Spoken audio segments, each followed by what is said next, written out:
sú tie časy po nociach vonku? Kde sú tie časy blbosti na každom kroku? Pýtam sa stále, kam to všetko zmizlo, keď parťák ti podal vždy pomocné krídlo. Keď som bol mladší, von sa chodevalo, nebolo čo robiť, tak sa prechádzalo.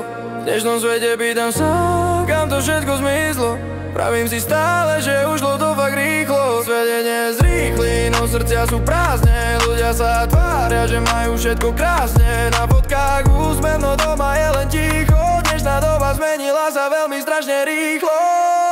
Pravili, užívaj si ešte, kým si mladý, kým svet ťa nezmení a budeš bez nálady. Hovorili stále, chod sa niekam baviť, do klubov na party, veľa srandy zažiť. No nie som na toto a niekdy nebudem.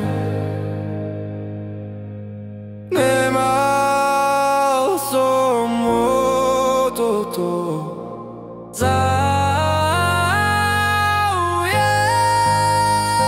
Svet je nezrýchly, no srdcia sú prázdne. Ľudia sa tvária, že majú všetko krásne. Na fotkách úsmev, no doma len ticho. Dnešná doba zmenila sa veľmi strašne rýchlo.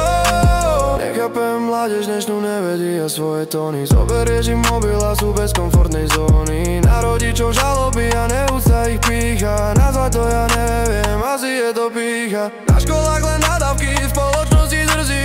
Niečo im len naznačiť a neď o tom mrzí.